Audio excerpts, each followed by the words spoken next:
Harmonium harmonium का जगह लेवल उठाओगे।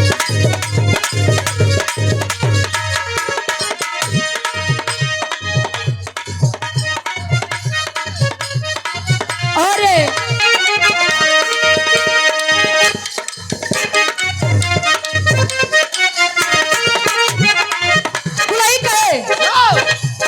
हिले के पलंगिया त रोज हिलता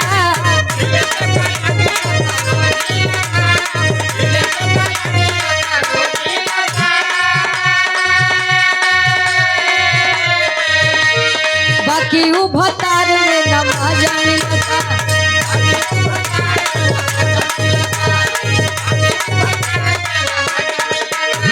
हिले के पलंगिया त रोज हिलता बाकी उ भतार में नमाज मिलता। वही कहे सौकी पखात नहीं थे सही से मिलनवा बलम के बागुल का बेलनवा बलम के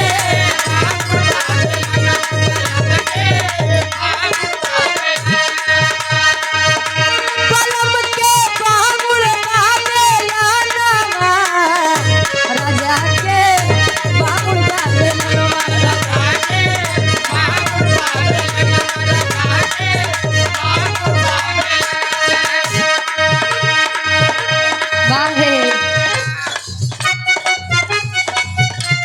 अच्छा एक देवर भौजाई के चक्कर में सूरज भैया कुल देवर भौजाई बदनाम है बेचारे।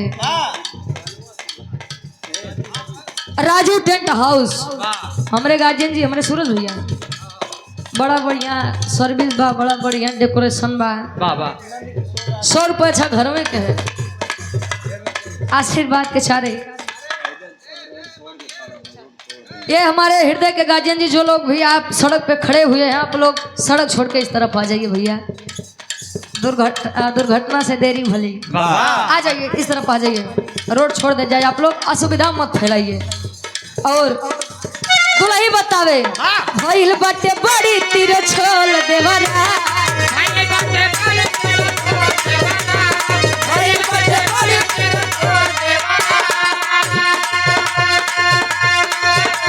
भइल बाटे बड़ी तीर छोल देवरा रोज राती में पढ़ावेला भूगोल देवरा रोज राती में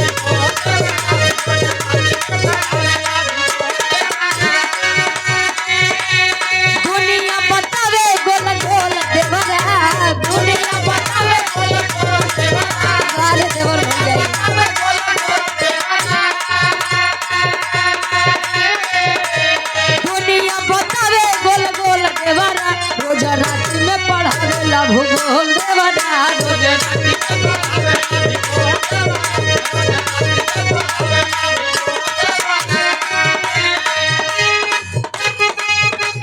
अरे जिया वाह हमरे गार्जियन जी के फरमाइश बा राइफल से खूंटा ठोका बारे यूपी बिहार ठीक बा कुछ अपने तरफ वाले ले कुछ यारों के लैला कहे लड़का कहे मान ला आजकल के हमारे भैया लोग के रंगदारी में बड़ा माहौल तगड़ा चलत बा बिहार में ये बड़का भैया टुनटुन यादव को कोनो जवाब नहीं बा और हमारे यूपी में संजय यदुवंशी जी के कोनो जोड़ नहीं बा। फरमाइश भाई गीत के कैसे छिखबे छिलैबे केतनो केहू के सुनाई न छिख दे केहू के सुनाई न छिख दे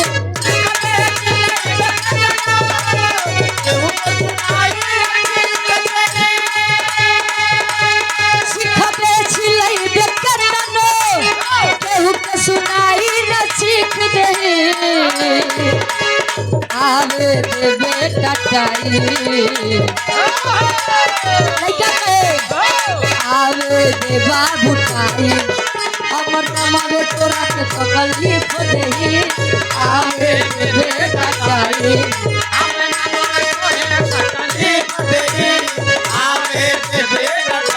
भाई सारा बा बड़का भैया मान लिया आप दोनों जने खातिर भाई भाई का प्रेम है लइका कहे माफी भी मांगवा दे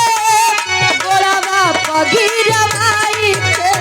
माफी भी मांगवा दे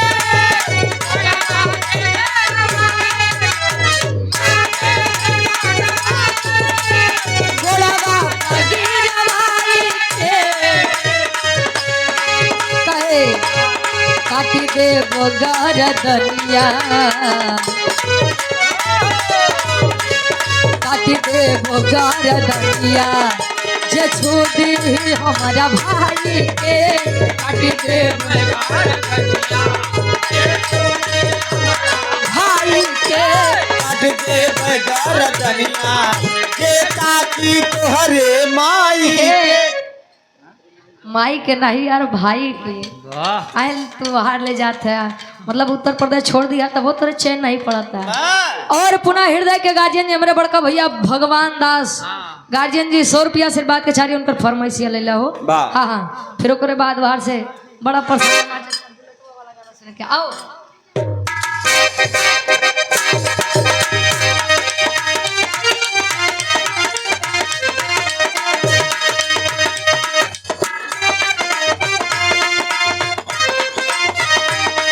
कहे दूसरा के कहला दूसरा के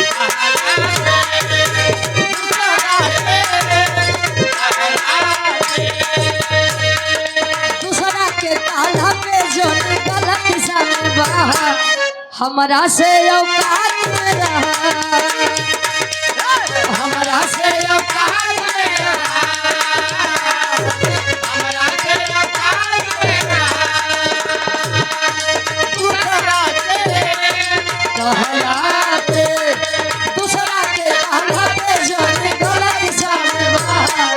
हमारा से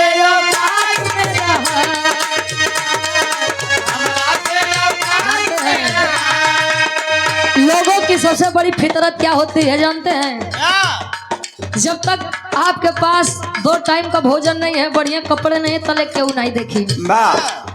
धीरे धीरे जैसे ही आप थोड़ा आगे बढ़ना चालू करेंगे तो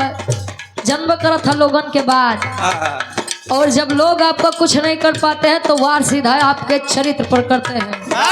अरे हम जाना था तू कितना पानी में है जाना था तू कितना दूध के धोआ है इग्नोर करिए लोगों को अजले बहिर न बनबा तले जिंदगी में आगे नहीं बढ़ सकता या बोरे कहना बा नहीं खे हो तो बराबरी का बर्दाश्त कराया सा हमारा से औकात में रहा क्या बात है ई फरमाइश बा रंगदारी के बात न कर सगरो बाटे होला राइफल से खूटा ठोकाला राइफल से खूटा लेकिन जाड़ा के मौसम में कोनो प्रेमी अपने प्रेम का बदे कहे जानू हो जाड़ा जानू हो जानू हो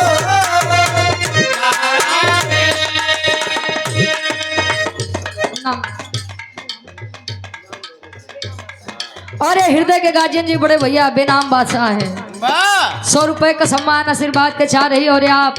बड़े भैया संजय पासवान जी वार्ड सदस्य 9 कौन चीज के वार्ड जिला पंचायत सदस्य बस वार्ड सदस्य है और ये आप बड़े भैया अनिकेत पासवान जी भावी मुखिया प्रत्याशी इसी ग्राम से 100 रुपए आशीर्वाद के चाह रही आखिरी लाइन जाड़ा में जानू हो जाड़ा में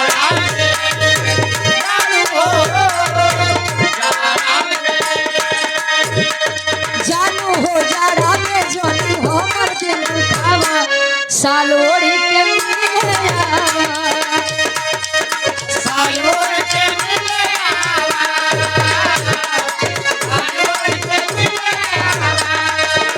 अच्छा बिहार वाला तो ही है गुरुजी, लेकिन तनी सा अपने यूपी वाला हो जाए कहे लइका।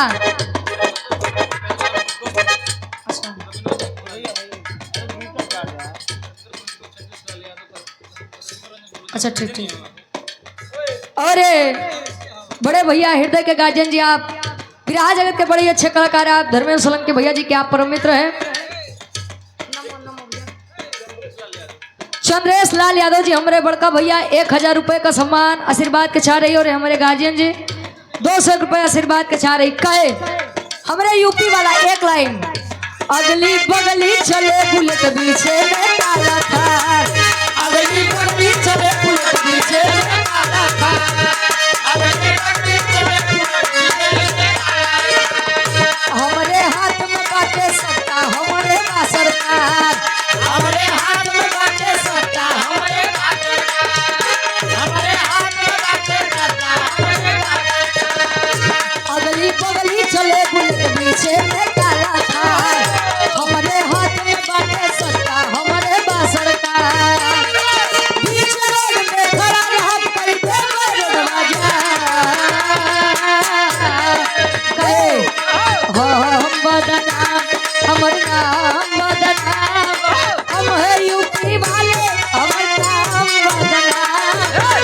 हम बदनाम हमर नाम बदनाम, हम यूपी वाले हमर नाम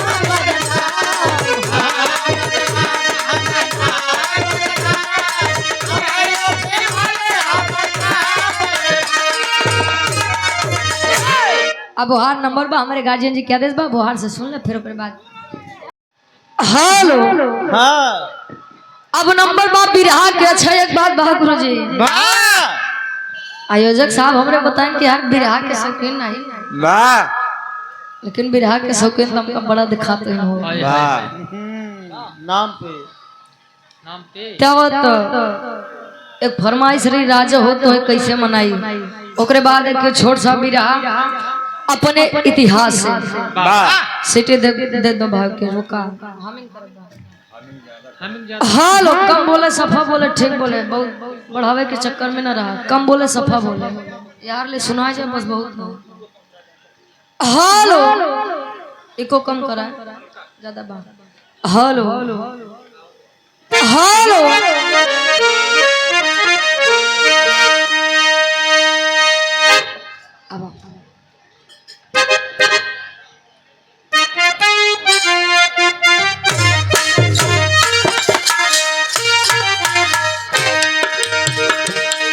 कोनो दुल्ही अपने सैया जी के मनावन करे, कब दुल्हिया कहे का कहे का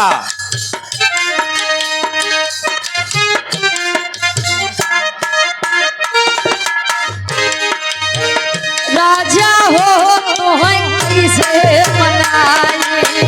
राजा हो तो है कैसे मनाए, तो है कैसे मुआई नहीं मनाई हो। पहले के दुल्हन अच्छा एक बात रहे व्यास जी, बड़ा खूबसूरत आवाज निकालते हैं, सुभान अल्लाह। ये आनंद मोहन के साड़ू हैं। हाँ क्या बात है। पहले के लोग कम पढ़े लिखे होते थे, लेकिन उनके अंदर संस्कार ज्यादा था। पहले के काकी दाई लोग देखा बैठी यहाँ तो घूंघट करके बैठी हैं, काहे बदे करत नहीं जानत है। हाँ इनका दांत बड़े बड़े होते रहा, तोपे रहे। वाह तू देखे जाते रहे, वाह रंदा लग घिसत रहे। पहले के दुल्ही मांग भर के सिंदूर लगावे ऐसे कि हमारे दुल्हा के आयु लंबी होके। आज के दुल्ही तनी सट टिकली है, काहे बदे जानत है। हाँ ये जल्दी मनाई दूसरे के जाई। तो तार वाली कितना लगावत है? वाह इनके वाली बेलचस लगा हुआ था। वाह तले 150 प्लस हाथ में। वाह और इस भाव का सम्मान है बड़े भैया Govind Yadav ji, road in charge engineer साहब, जेसीबी मालिक, जमौती से 100 रुपए। और ये छोटी बहन निधि कुमारी और ये छोटा भाई हमारा आयुष बाबू आयुष बाबू, ये सुंदर तोहफा, सुंदर माला और 1000 रुपए का सम्मान आशीर्वाद के चाह रही है। वाह वाह वाह दुल्ही कहे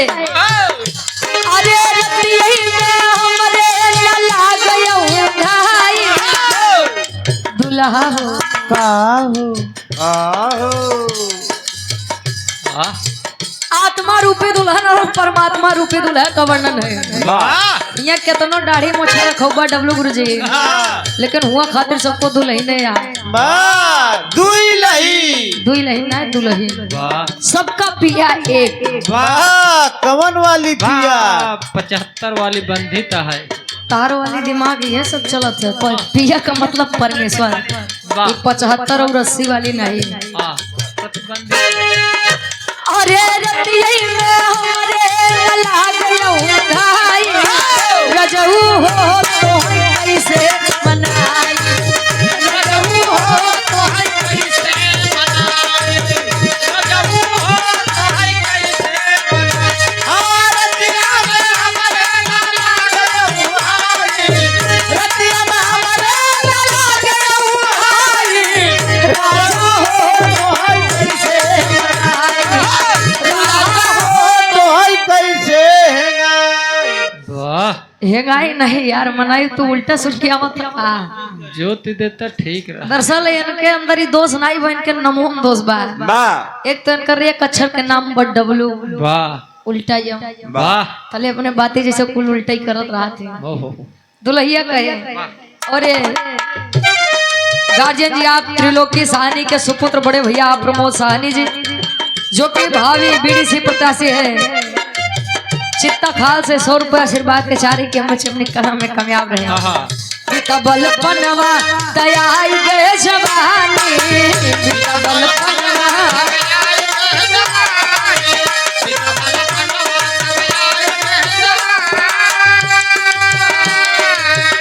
अरे रही रही के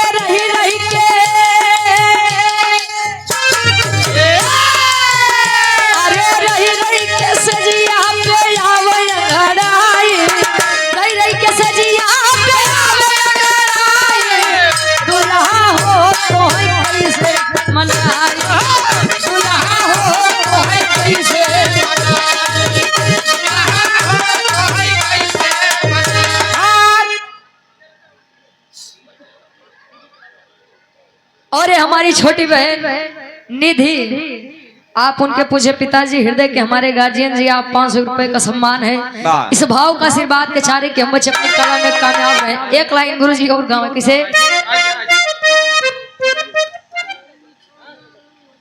और ये हमारी बड़ी बहन अनु रजक जी, ये 100 रुपए आशीर्वाद के चारे। बिरहा गाँव थे तो कहा सबसे बड़ा ना भैया ट्रिपल हेलो आवा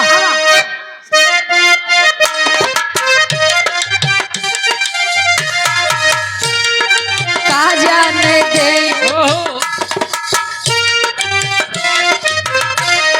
कहा जाने दे गुरु जी बताओ, कहा जाने दे शहर वाली कजरा, कहा जाने दे शहर वाली कहा जाने दे शहर वाली कजरा, कहा जाने दे शहर वाली कजरा। दिवाली के दिन अच्छा कि हमारे काकी दाई लोग कच्चा कोसों में काजल पारा थे। पारा थे। अब देखा हमारे प्रतापगढ़ में तो ये बोला थी ना बिहार का थे हम नहीं जाने। तले वो काजल अगर आँखें में लगा तो आप जान लो उससे बढ़िया शुद्ध कुछ है ये ना बा। लगाई ले जाना अगले जन्म में छछूनर बन जाबा। अच्छा दीपावली के पहले लगाया है राम विशाल गावे आन के बलमुआ के सेज पसुतावे, आन के बलमुआ के सेज पसुतावे, आन के बलमुआ के सेज पे मुता। वाह सुतावे कहते तो तुम उल्टा सुनात बा। कान खोला ना तो काने के इनके सफाई करवावा ले करताल दे दे आन के बलमुआ के सेज पसुतावे सेज पसुतावे अरे अपने बलम के अरे अपने बलम के पिछा दी गोनारा अरे अपने बलम के पिछा दी गोनारा राजा ने दे शहर वाली गजरा राजा ने दे शहर वाली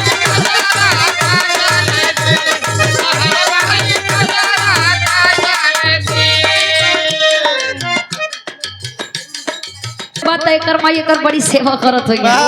रात के सुसु कर देते बिस्तर अच्छा तू ढेर जानकार है ना वाह आई ये लड़का जब बड़ा होई तो एकर माई बाबू बढ़िया से लड़की देख के सुंदर से लड़की देख के बियाह कर दी है शादी कर दी है लड़की के खातिर बन जाई है बल्लम बल्लम माई बल्लम अपने माई खातिर अपन लड़का बन रही है आन के बल्लम मतलब अपन लड़का वाह आई गीत के आखिरी लाइन में आन के बल्लमुआ से हंसी हंसी बोले आज के बलमुआ से फांसी फांसी बोले वाह कहा तो तुम्हें हम मन से नीचे 2-4 छोड़ दे दे लेकिन शुद्ध बोला यार वाह फांसी फांसी ना हंसी हंसी हाँ तो छोटके लड़किया से कैसे बतियावत अब वो कल है आन के बलमुआ से हंसी हंसी बोले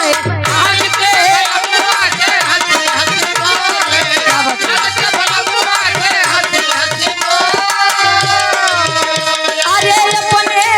बलम के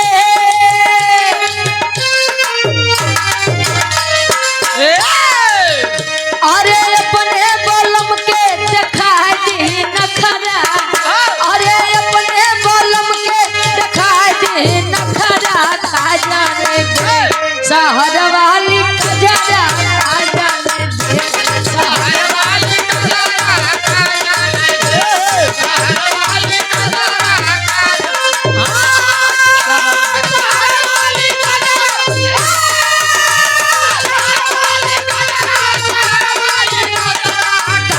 ने दे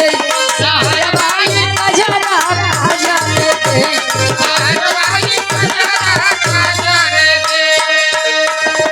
और ये हमारे बड़े भैया आदित्य भैया जी जिनका YouTube चैनल है भोजपुरी आदा म्यूजिक हमारे बड़े भैया आदित्य भैया जी सुंदर माला 100 रुपये आशीर्वाद के सारे ईश्वर करे काम में दिन दुना रात चौगुना तरक्की मिले वाह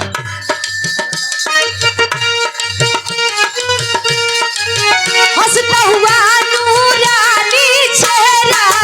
हंसता हुआ नूरानी चेहरा हंसता हुआ नूरानी चेहरा काली जुल्फे रंग सुनहरा काली जुल्फे रंग सुनहरा काली जुल्फे रंग सुनहरा हंसता हुआ नूरानी चेहरा काली जुल्फे रंग सुनहरा तेरी जवानी तौबा तौबा रे दिलरुबा दिलरुबा दिलरुबा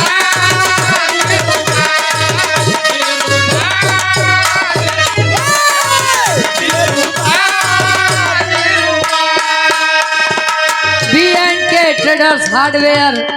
बड़े भैया सुधांशु तिवारी जी इसी ग्राम से हार्डवेयर एवं प्लम्बर के लिए संपर्क करें हमारे बड़का भैया सुधांशु तिवारी भैया से 100 रुपया आशीर्वाद बचा रही है दम दम डिगा डिगा मौसम भिगा भिगा दम दम डिगा डिगा मौसम भिगा भिगा दम दम डिगा डिगा मौसम भिगा भिगा दम दम डिगा डिगा मौसम भिगा भिगा पिपिए में तो गिरा है अल्लाह ए भैया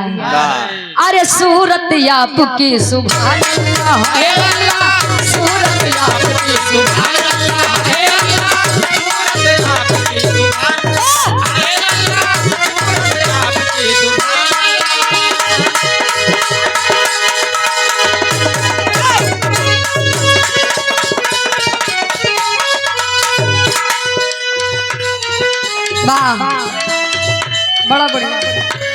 बाहर से आप लोग सुन में भैया वाह फिर से हाँ एक बात बोलना थी चले एक ही छोटा सा बिरहा होगा कहीं जब बिरहा से बिरहा गवैयन के परेशान होते हैं वाह वाह वाह वाह धुन तो जब अपनी जगह बिरहा अपनी जगह आओ अब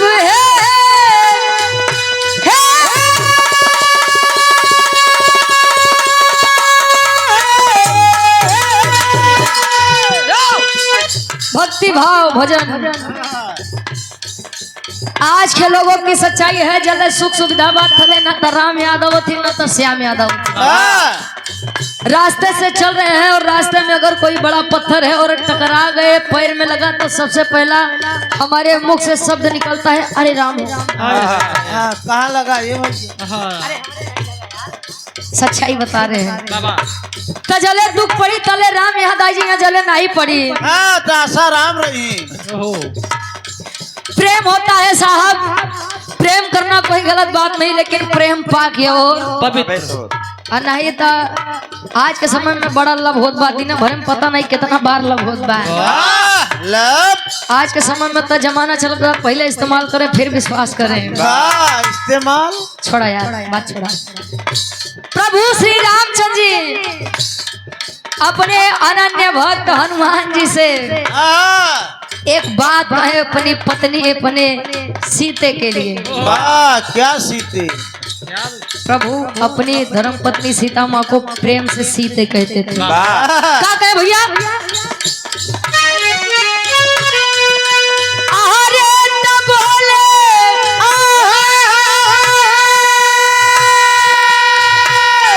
प्रभु रामचंद्र अब दई के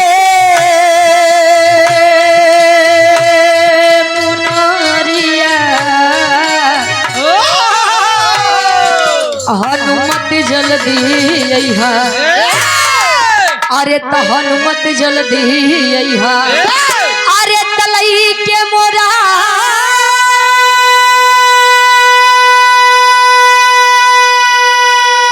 अरे तलई के मोरा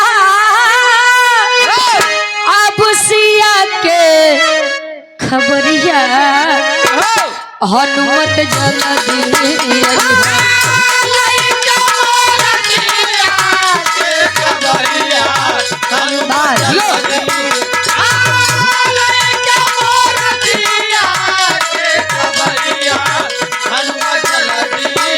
वो प्रेमी था जो अपनी पत्नी को लाने के लिए राम सेतु जैसे मार्ग का निर्माण हुआ अपने पत्नी को लाने के लिए लंका नगरी का विनाश हुआ निभाने वाले निभा ले जाते हैं और छोड़ने वाले छोटी मोटी बात से छोड़ जाते हैं इसीलिए निभाना सीखिए कहे सात समुंदर पार रावण के देश में सात समुंदर पार रावण के देश में सात समुंदर पार रावण के देश में राजा के सिया मोरा होई है कवन भेष में हो होई है कवन भेष में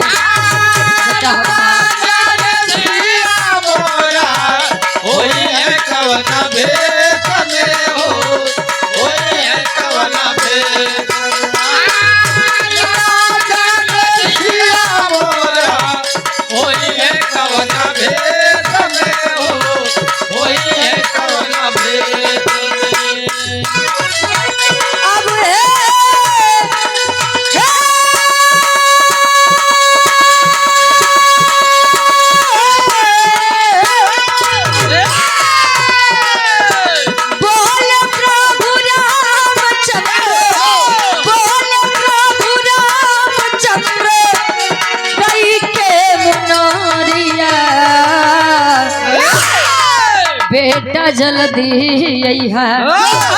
तो हनुमत जल्दी अइहा अरे तलई के मोरा